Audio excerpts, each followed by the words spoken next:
오늘도 여전히 참 잘 오셨습니다. 하나님께서 또 말씀을 은혜 주실 줄 믿습니다. 기도하겠습니다. 하나님 감사합니다. 오늘 저희들이 이렇게 평안하게 주님을 찬양하고 주의 말씀을 듣습니다. 우리를 이렇게 축복하신 주님, 오늘 이 시간 우리에게 친히 말씀을 주시기를 원합니다. 이 어지러워진 시대 가운데 우리는 가정을 어떻게 세워야 할지 꼭 말씀 가운데 답을 얻게 하시고 특별히 부족한 것을 주님께서 붙들어 주옵소서. 예수님 이름으로 기도합니다. 아멘.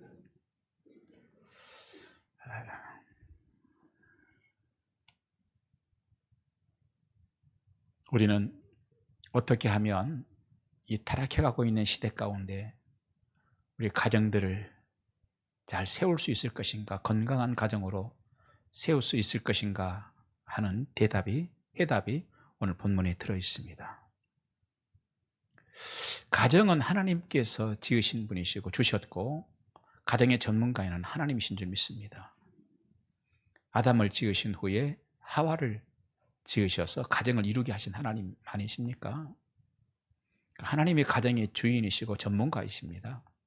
하나님께서 오늘 우리 21세기를 살고 있는 우리의 가정들에게 어떤 답을 주시는가 귀를 기울여야 될 줄 믿습니다.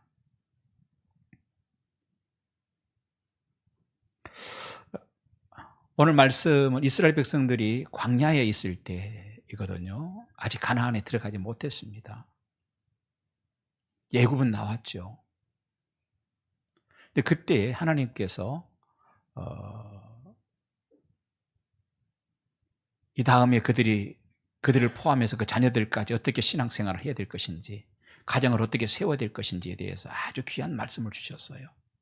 그것이 오늘 본문입니다. 특별히 두 가지이죠. 첫 번째는요, 이스라엘 백성들이 광야를 지나오는 동안에 하나님이 살아계신 걸 명백하게 보았습니다. 많은 기적과 역사를 일으켜 주셨고 정말 하나님이 살아계시는구나, 정말 하나님이 살아계시는구나, 하나님의 축복이었구나, 이거를 그들로 하여금 보게 하셨거든요. 그런데 그 증거들을 네가 잊어버리지 말아야 한다. 그 증거들, 첫 번째는 출애굽 광야를 지나오면서 하나님께서 살아계신다는 것을 본 그 증거들을 잊지 말라는 거예요. 이것이 가정을 온전하게 세워가는 첫 번째 비결입니다. 너입니다. 너. 다시 말해서 가나안 땅에 들어가서도 하나님 백성으로 살라는 거예요. 그런데 그 중심에 누가 들어있어요? 내가 들어있다는 거예요. 그래서 신명기 4장 14절에서 다시 한번 이런 말씀을 하시죠. 이는 너희가 거기로 건너가 받을 땅에서 행하게 하려 하심이라.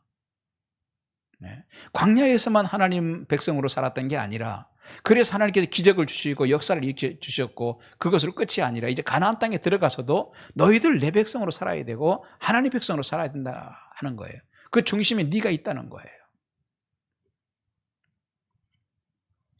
우리는 광야에서 가난하고 어려울 때뿐 아니라, 그렇죠, 우리가 힘들고 어려우면 얼마나 하나님 찾습니까?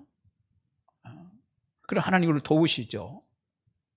그런데 그때뿐만이 아니라 가나안에서 부유하고 넉넉할 때에도 말씀을 따라 살아야 하는 자들이라는 거예요. 또한 오늘 여기에서뿐 아니라 내일 거기에서도 하나님의 다스림을 받으며 살아야 하는 자들이라는 말씀인 것입니다. 이번에 저희들이 성지순례를 2주간에 거쳐서 다녀왔습니다. 터키, 그리스, 그리고 로마까지 다녀왔습니다. 하나님의 은혜로 잘 다녀왔습니다. 그런데 그곳에서 우리 믿음의 선배들이 어떻게 신앙생활을 했는지를 돌아보았습니다. 사실 역사와의 대화의 시간이었죠. 2000년을 뛰어넘어서 그 2000년 전에 살았던 우리 믿음의 선배들과 신앙에 대해서 우리는 어떻게 신앙생활을 해야 될까요? 하는 질문을 우리 스스로 하고, 또 거기에 대한 해답을, 그 현장을 보면서 우리가 해답을 얻고 마음의 결심을 하고 그렇게 돌아오는 귀한 계기가 됐습니다. 그래서 제가 우리 성도들에게 이번에 성지순례 가는 팀들에게 부탁을 했어요. 우리가 이렇게 성지순례를 왔는데 세 가지 사람이 있을 수 있다. 첫째는 관광 온 사람이 있을 수 있다. 관광, 그냥 놀고 보고 궁금했었는데 신기하네, 내가 이걸 다 보네. 관광 정도 하고 가는 사람이 있을 것이고, 또 하나는 두 번째는 여행을 하고 가는 사람이 있을 수 있다. 여행이라는 게 뭐죠? 깊게 생각해 볼 수 있는, 다시 한번 돌아볼 수 있는 여행으로 그치는 사람이 있을 수 있다. 세 번째는 성지를 순례하고 가는 사람이 있을 수 있다. 성지 순례라는 것은 깊은 대화, 깊은 생각이죠. 빌립의 그 처형 장소에, 빌립 사도의 처형 장소에 들려서 빌립의 마음이 어땠을까? 2000년을 뛰어넘어서 그때 빌립이 이 길을 따라서 올라가면서 사형장으로 끌려가면서 어떤 생각이 들었을까? 과연 신앙이라고 하는 건 뭔가? 예수가 무엇인가? 그런 것들에 대해서 우리가 스스로 질문하는 시간이고, 또 죽은 빌립과 만나는 시간이고, 그러면 나는 어떻게 살 것인가 하는 답을 얻고 돌아오는 그런 시간들이었던 것이죠. 다시 말해서 하나님께서는 이스라엘 백성들이 광야에 있을 때에도 하나님이셔야 됐고, 가나안에 들어가서도 하나님이셔야 됐고, 빌립 집사를 위시해서 우리 초대교회의 큰 믿음의 선배들, 예수님을 직접 보고 살았던 사도들을 위시해서 그들에게도 하나님이셔야 됐고, 2000년이 지난 오늘 우리에게도 하나님이 여전히 하나님이셔야 된다는 거예요.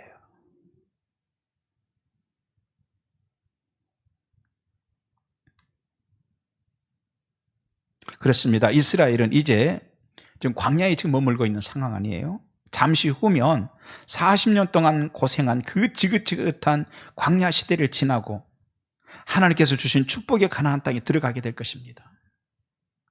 오늘 본문은 이 시점에서 주신 말씀이거든요. 광야를 지나서 가나안 땅에 들어가는 시점입니다. 잠시 후 요단강을 건너서 자유인으로 삶을 살 때, 그때도 하나님 말씀이 기준이라는 뜻이고, 그때에도 하나님이 하나님이시라는 거예요. 이어서 하나님의 계명을 배우고 지키는 그 일은 너부터 시작하라는 뜻의 말씀을 지금 주시고 계시는 거예요. 그래서 계속 너를 강조하고 있잖아요. 9절부터 보면은 너는 그랬어요. 너는 또 뭐라고 그랬어요? 내 마음을 힘써 지키라. 또 뭐라고 그랬어요? 내가 눈으로 본 그 일을 잊어버리지 말라. 또 뭐라고 그랬어요? 내가 상존하는 날 동안 또 뭐라고 그랬어요? 내 마음에 떠나지 않게 하라. 또 뭐라고 그랬어요? 너는 그 일들을, 신앙생활을 개인으로 끝이 아니라 가정으로 확산시켜야 되는데, 문제는 지금 뭐죠? 가장 핵심이 너는 뭐예요? 너부터 배워라. 너부터 확신해라 하는 거예요. 너부터 광야에서 하나님이었느냐? 그렇다면 가나안 땅에 들어가서도 너의 하나님 되어야 된다는 얘기예요. 지금 여기서 말씀 앞에 무릎을 꿇어 배우자는 거예요. 배우지 않으면 훗날 그곳에 갔을 때 하나님의 다스림은 없고요, 가나안 땅에, 축복의 땅에 들어가가지고도 하나님의 다스림은 없고 가나안이라는 땅만 갖게 되는 것이죠. 그렇게 되면 이전에 애굽에서 바로가 왕일 때 하고 달라지는 것은 아무것도 없게 되는 것입니다. 그렇습니다. 이스라엘에게 젖과 꿀이 흐르는 땅이 주어져도요, 그곳에서 하나님이 왕 되심은 없고 여전히 자신의 욕심이 왕이고 저 속에서 올라오는 정욕이 왕이 되면, 이전 애굽에서 바로가 왕일 때하고 달라지는 것은 하나님께서 보실 때 아무것도 없게 되는 것이죠. 단지 조금 더 잘 먹는 거, 그 하나만 있을 뿐이죠. 그런데요, 단지 조금 더 넉넉한 것만을 위해서, 단지 조금 더 넉넉한 것만을 위해서 홍해를 걷는 것이, 그것은 허탈한 결과죠. 아니, 세상에 우리가 조금 더 잘 먹자고, 애굽에서 있을 때보다 조금 더 잘 먹자고, 겨우 이런 것을 위해서 애굽에서 그렇게 죽을 고생하고 위기를 넘기고 우리가 왔단 말인가? 애굽 왕이 다 우리를 죽일 수 있는 상황을, 그거를 넘어서서, 그것과 직면하고 그걸 넘어서서 우리가 여기까지 왔는데, 기껏 우리가 조금 더 잘 먹자고, 그거 하자고 우리가 여기까지 온 건가? 허무한 결과이죠. 오늘 본문은 동일하게 우리에게 적용되는 말씀입니다. 죄와 지옥에서 마귀를 왕으로 섬기며 고통받던 그 자리에서 꺼냄을 받은 자들을 성도라고 부르는 것입니다. 성도들은 이제 하나님을 왕으로 모시고 살아가야 할 자들인 것이에요. 믿습니까? 그런데 하나님의 독생자 아들인 예수께서 십자가에서 피 흘리며 실컷 꺼내 놓았더니 다시 욕심을 왕으로 섬기고 정욕을 왕처럼 생각하고 고집과 미움의 노예가 되어 살아간다면 여전히 우리 왕은 욕심이 우리의 왕이고 정욕이 우리의 왕이고 미움이 되고 마는 것입니다. 왕이 되고 마는 것입니다. 하나님이 우리의 왕이십니다. 광야에 있을 때도 하나님이 우리의 왕이셨고 가나안에 들어가서 수입이 확 늘었을 때에도 하나님이 우리의 왕이신 것을 믿습니다. 그래서 아직 광야에 있는 백성들에게 뭐라고 그러셨어요? 이는 너희로 건너가서 얻을 땅에서 행하게 하려 하십니다. 여기에서만 행하는 게 아니라 거기에 가서도 너희들이 이 믿음으로 행하도록 하기 위해서 내가 오늘 이 말을 주고 있는 것이다. 그렇습니다. 그것 때문에 하나님의 계명을 가슴에 새기고 그것 때문에 마음에 새기라는 거예요. 무엇을 발견합니까? 하나님은 오늘 여기에 관심이 있으시죠. 그리고 내일 거기에서도 저기에서도 관심이 있으십니다. 그렇다면 내가 먼저 배워서 진실한 신앙인이 되어야 할 이유가 무엇입니까? 먼저 내가 진실한 그리스도인이 되어야 될 이유가 무엇입니까? 신명기 5장 6절 나는 너를 애굽 땅 종되었던 집에서 인도하여 낸 네 하나님 여호와라. 때문에 그 하나 때문에 우리가 진실한 신앙인이 되어야 될 이유가 있는 것이죠. 두 가지죠. 하나는 구원의 은혜입니다. 또 한 가지는요, 이제 왕이 바뀌었다는 겁니다. 이전에는 바로가 왕이었습니다. 세상 왕이 이스라엘 백성들의 왕이었습니다. 그때 이스라엘은요 바로의 법을 배워야 했습니다. 애굽의 가치관을 따라 살아야 했습니다. 모든 성공과 실패는 애굽 왕과 그곳 사람들의 가치관에 의해서 결정됐던 것이죠. 내가 성공한 사람인지 실패한 사람인지는 누구에 따라서 결정돼요? 애굽 사람들의 가치관에 따라서 그들의 말에 의해서 내가 성공한 사람인지 실패한 사람인지가 결정됐다는 얘기예요. 그래서 노역이 끝나는 저녁에 바로가 배급이라도 좀 많이 주면은 그날은 성공한 날이죠. 행복했어요. 채찍을 들고 있는 사람이 야, 너 일 잘하는구나. 칭찬이라도 한번 하면 그날은 기분이 아주 좋아지는 날이었고 성공한 날이었죠. 기준이 자기를 다스리고 있는 애굽 사람들이 자신의 기준이었고 바로 왕이 가진 가치관이 자신의 기준이었다는 얘기예요.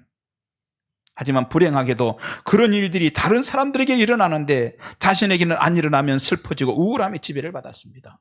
다른 사람에게는 채찍든 사람이 야, 너 일 잘한다고 칭찬하는데 나에게는 한 번도 그런 칭찬이 없어. 그럼 이게 세상 살맛이 안 나는 거죠. 여러분, 그러나 생각해 보십시오. 이스라엘은 하나님 백성들인데 채찍든 사람이 칭찬한다고 살맛이 나고 그 사람이 칭찬 안 하면 살맛이 안 나는 게 그게 인생입니까?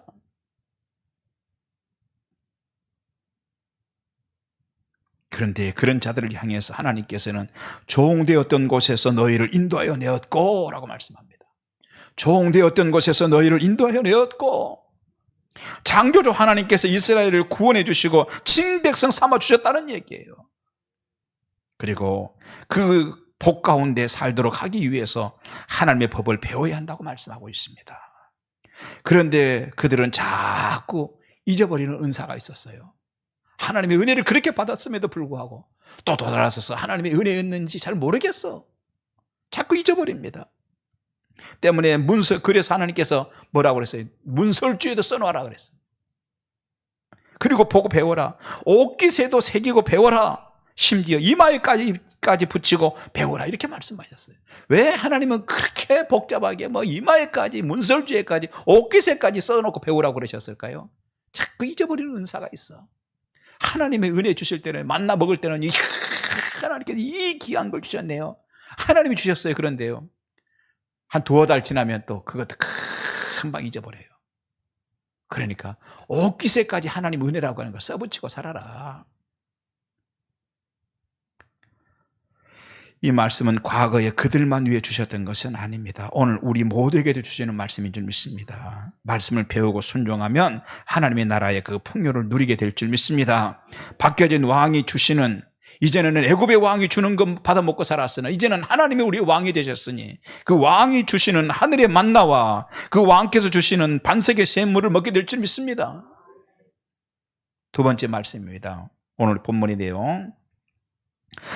첫 번째는 너의 자신이다. 네가 배워야 한다. 그거 기억해야 한다. 하나님의 은혜였다고 기억해야 한다. 그래서 옷깃에까지 새기고 그거 보고 늘 배워라. 잊어버리지 않도록 해라. 두 번째는요, 너희 후손들에게 살아계신 하나님과 그 능력의 역사를 가르쳐라. 너희 후손들에게도 가르쳐라 하는 게 두 번째 말씀이에요. 그것이 신명기 4장 10절, 그들이 세상에 사는 날 동안 나를 경외함을 배우게 하며 그 자녀에게 가르치게 하리라 하는 말씀입니다. 사랑하신 여러분, 가정을 믿음으로 세우시기 바랍니다. 가정을 믿음으로 세우십시오. 신앙이 별것 아닌 것 같습니까? 신앙이 별것 아닌 것 같아요? 아니에요. 이번에 우리가 성지순례 가서 보았습니다. 예수님 직접 대면하고 보고 살았던 예수님의 제자들요, 다 순교하고 그랬더라고요. 왜요? 신앙을 위해서였어요. 별것 아닌 것 같습니까? 그들이 죽은 이유는 무엇일까요? 별것 아닌 걸 위해서 그냥 죽었을까요? 아니에요. 그들이 예수님을 대면해 보았고 직접 보았던 자들로서 죽어도 될 만큼의 가치가 있기 때문에 죽은 것이에요. 신앙을 위해서. 오늘 이 시대를 살고 있는 저와 여러분들도 신앙이 별것 아니라고 생각하십니까? 아니에요. 굉장히 중요한 문제입니다. 미국에 아주 유명한 가문 하나가 있죠. 존 F 케네디 가문이죠. 케네디 아버지는 엄청난 부자였다고 합니다. 그 많은 돈으로 아들들을 위한 뒷바라지를 아주 힘껏 했다고 그래요. 돈이 많으니까. 공부를 많이 가르치고 힘껏 뒷바라지를 했습니다. 그런데 또 한 가지, 그 후손들에게 한 가지를 더 물려줬어요. 돈만 물려준 게 아니에요. 뭘 물려줬느냐? 방종하는 세상, 성적 문란한 세상을 사는 것도 물려줬어요. 케네디 아버지는 당대 최고의 헐리우드 여배우 글로리아 스완슨과 불륜을 저질렀다고 그래요. 그 자식들이 보고 산 거예요. 그의 주변에는 마릴린 먼로와 같은 여배우들이 늘 들끓었다고 합니다. 자식들이 그것들을 보고 산 거예요. 문란한 걸 보고 살았죠. 그러다 보니까 그의 아들 중 세 번째 아들인 에드워드 케네디는요, 내연녀 메리 조를, 내연녀를 데리고 살다가 물에 빠뜨려 죽인 혐의를 받기도 했습니다. 손자 때에도 그 악습은 반복됩니다. 로버트 케네디 여섯 번째 아들 마이클이 14살 가정부를 성폭행했다는 혐의를 받게 됩니다. 외손자 윌리엄 케네디도 강간 사건으로 재판을 받았습니다. 미국에서 대단한 가문은 되었으나, 그리고 자식들을 위해서 엄청난 것을 들여서 자식들을 가르쳤으나 제대로 된 신앙 교육이 없었던 것입니다. 제대로 된 신앙 교육이 필요합니다. 신앙이 별것 아닌 것 같은가요? 그렇지 않습니다, 여러분. 이번에 우리가 둘러보았던 곳들, 많은 예수님이 직접 보았던 그 당대의 예수님의 제자들은 자기의 목숨을 내놓고도 신앙의 길을 따랐던 분들이었어요. 왜 그랬을까요? 신앙이 하찮은 것인데도 그랬겠습니까? 너무나 목숨을 바꿔도 되는 것이 신앙이었기 때문에 그랬던 것입니다. 여러분, 가정을 믿음으로 세우십시오. 우리나라에 8남매를 둔 부모가 있었습니다. 자식이 얼마나 많아요? 8명이나 뒀으니. 그런데 하나님을 믿은 백성은 기도로 하루를 시작해야 된다고 생각한 부모는 매일 새벽에 새벽 예배 가기 전에 먼저 자식들을 깨워요. 가정 예배를 드린 후에, 그리고 새벽에 가정 예배 드리고 난 후에 이 부모들은 또 새벽 예배를 또 갑니다. 새벽 예배를 드리고 옵니다. 그리고 자녀들이 장로와 권사로 교회를 섬기게 해달라고 간절하게 기도했습니다. 그러던 어느 추운 겨울날 새벽 기도를 드리기 위해서 집을 나섰던 부모는 물에 흠뻑 젖어 되돌아왔습니다. 빙판길에 미끄러져서 강물에 빠졌던 거예요. 옷에 고드름이 맺힐 정도로 추운 날씨였지만 이 부모님들은요, 몸도 녹이지 않은 채 옷만 갈아입고 다시 교회로 갔다는 거예요. 자녀들의 가슴에 이런 부모의 모습이 깊이 각인이 됐습니다. 자녀들은 어른이 된 후에도 확고한 신앙적 가치를 갖고 성장해서 각 분야에서 인정받는 사람이 됐으며 부모의 기도 제목대로 모두 장로와 권사가 됐습니다. 이들 중에 한 명은 법무부 장관이 됐고, 또 한 명은 제14대 15대 국회의원이 됐습니다. 또 한 명은 미션 스쿨의 교장 선생님이 됐고, 또 두 명은 탄탄한 기업의 회장이 됐습니다. 이 가족 이야기가 누구 가족 얘기인지 아세요? 이전에 법무부 장관을 지낸 김순교 장로 가정, 그리고 14대 15대 국회의원을 지내고 국가조찬기도회 부회장을 역임한 김명규 장로의 가족입니다. 그 부모님들이 그렇게 했다는 거예요. 이들 8남매는 자신들에게 가장 소중한 것은 부모님으로부터 받던 신앙교육이었습니다. 자녀들에게 가르쳐야 합니다. 신앙교육을 가르쳐야 합니다. 그런데 말로만이 아닌 신앙생활의 본이 되어서 가르쳐야 합니다. 특별히요, 신앙도 가르쳐야 되겠지만 물질을 쓰는 것에 대해서도 본이 되어서 가르쳐야 합니다.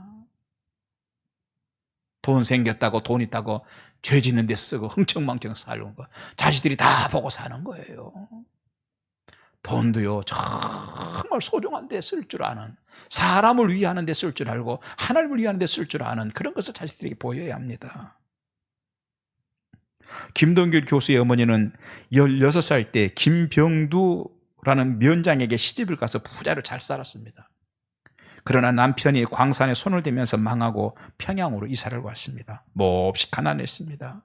10년 동안 14번이나 가난하다 보니까 이사를 했습니다. 하지만 삭바느질하고 하수생 치는 일까지 하면서 공부를 자녀들을 끝까지 가르칩니다. 그런데요, 공부만 가르친 것은 아니었습니다.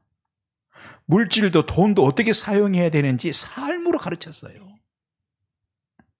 물건을 살 때도요, 이 김동길 교수의 어머니는 깎지 않았다고 그래요. 돈 달라고 그러면 그대로 그냥 주었다고 그래요. 그 자식들이 그거 봤겠죠. 사람들을 대할 때도요, 어떻게 물질을 가지고 대해야 되는지 삶으로 가르쳤다고 그래요. 누구든지 사람을 보면 극진하게 대접을 했다고 합니다.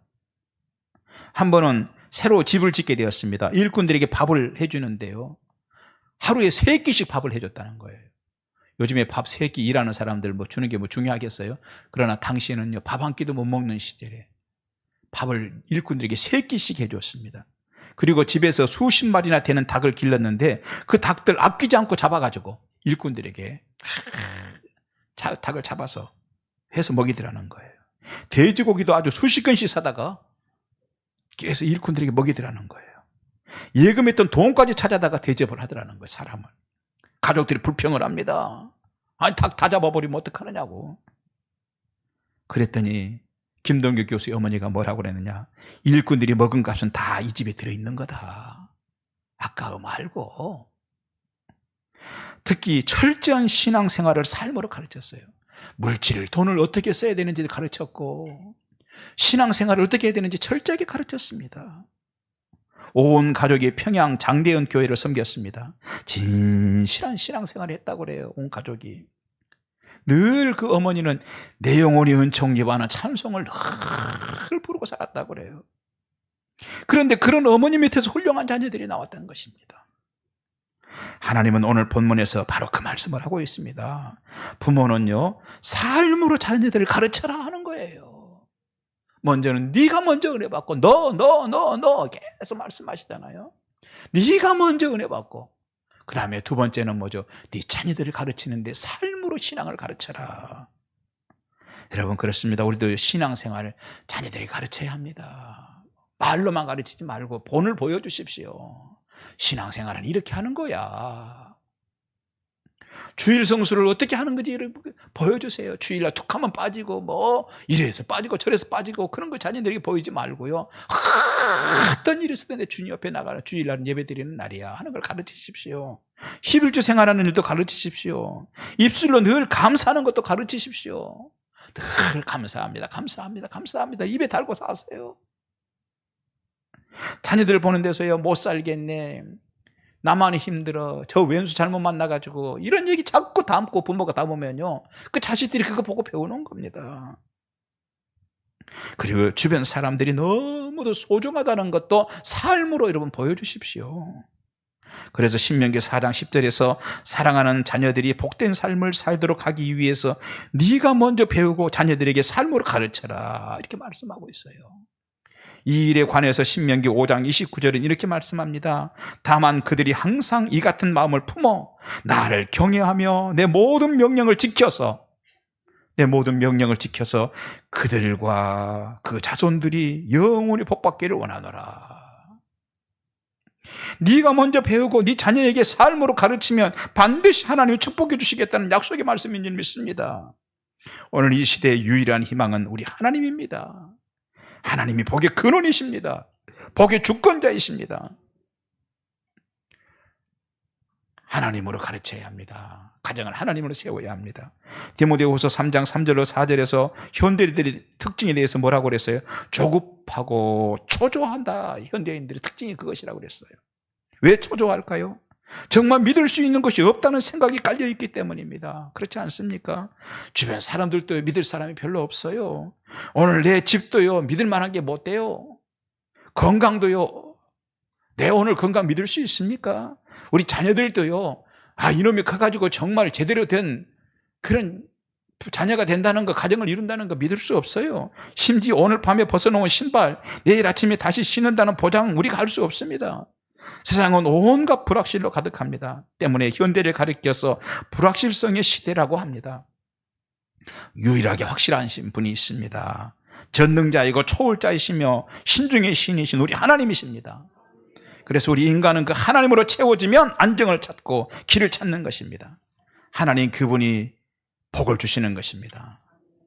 많은 복이 있지만 특히 베드로전서 5장 10절, 모든 은혜의 하나님 곧 그리스도 안에서 너희를 부르사 자기의 영원한 영광에 들어가게 하신 이가 잠깐 고난을 당한 너희를 친히 온전하게 하시며 굳건하게 하시며 강하게 하시며 털을 견고하게 하시리라. 하나님은 우리를 굳게 하고 강하게 하시며 털을 견고하게 하실 수 있습니다. 하나님은 우리의 확실한 믿음의 대상이십니다. 확실한 보증이 되십니다. 우리가 신앙생활을 자녀들에게 가르치려고 할 때 바른 신앙인이 먼저 되면요, 내가 먼저 바른 신앙인이 되면 자녀들에게 자랑스러운 부모가 될 수 있어요. 오늘날 부모들은 재물이 넉넉한 부모가 되기를 원해요. 자녀들에게 부모가 돈 많아가지고 넉넉한 부모가 되기를 원하죠. 그러나 더 소중한 게 있습니다. 자랑스러운 부모가 먼저 되셔야 합니다, 여러분.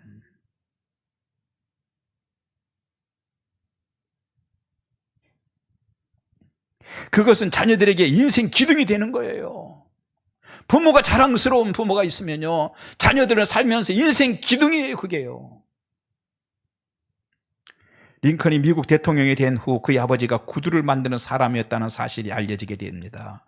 상원 의원들과 고위층들은 충격에 빠졌습니다. 명문 가문 출신에다가 많은 교육을 받은 자신들이 구두장이의 아들로 교육도 많이 받지 못한 사람을 대통령으로 모셔야 한다는 것이 충격이었습니다. 링컨이 대통령 취임 연설을 하려고 하자 한 상원 의원이 당신이 대통령이 되다니 놀라운 일이요. 그러나 당신의 아버지가 구두 만드는 사람이었다는 것을 잊지 마시오. 지금 이 구두도 바로 당신 아버지가 만든 것이요. 주변에서 피식거리고 웃기 시작합니다. 한동안 조용히 서 있던 링컨의 눈에 눈물이 고입니다. 그리고는 의원님 덕분에 한동안 잊고 있었던 아버지를 생각하게 되어서 감사합니다. 아버지는 완벽한 구두 기술자였습니다. 아마 이 자리에도 아버지가 만든 구두를 신은 분들이 있을 것입니다. 만일에 불편이 있으면 말씀하십시오.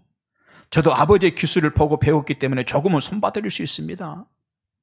나는 내 아버지의 아들입니다. 물론 아버지 기술에는 턱도 없지만 아버지가 만드신 것을 최선을 다해 고쳐드리겠습니다. 비록 가난했지만 그 아들의 가슴속에는 평생 아버지라는 인생 기둥이 들어있었습니다. 그 아들에게는 아버지가 많이 가지고 넉넉하기 때문이 아니라 가난했어도 가슴에서 빼내버릴 수 없을 만큼 자랑스러운 기둥으로 남아있었던 거예요. 어떤 자식들은요, 부모를 나는 우리 아버지, 우리 엄마에게 나 저건 본받고 싶지 않아. 저건 안 닮을 거야. 그런 부모도 있더라고요. 그런 자식들이 살면서 그 가슴 속에서 부모를 빼버릴 수 없는 그런 부모가 되셔야 됩니다.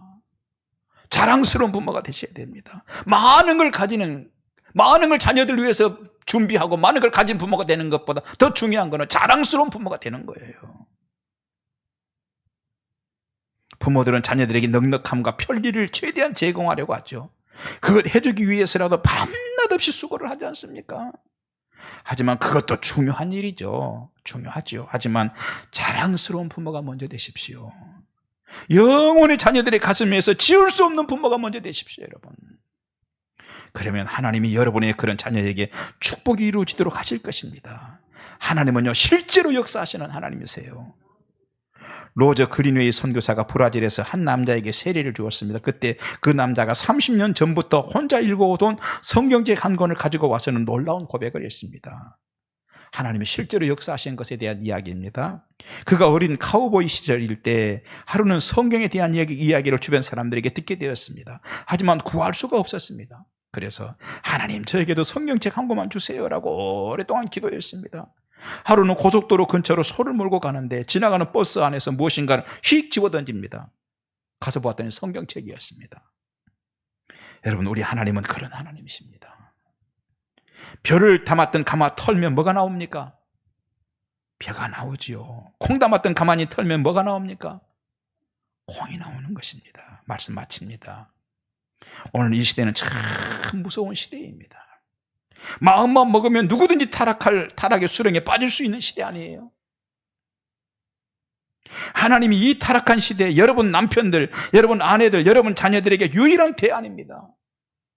여러분 남편들 얼마든지 타락할 수 있어요. 여러분 아내들도 얼마든지 타락할 수 있습니다. 여러분 자녀도 언제든지 타락할 수 있습니다. 하나님이 대안이십니다. 그 하나님은 여러분과 자녀들의 세미한 간구에도 귀를 기울이시고 예상하지 못하는 방법으로 응답하시며 축복하시는 하나님이십니다. 그 하나님으로 세상 바람에 흔들리지 않는 자녀들이 되도록 하고 그런 가정을 세워가시기 바랍니다. 믿음으로 가정을 세우십시오. 기도하겠습니다. 감사합니다, 아버지.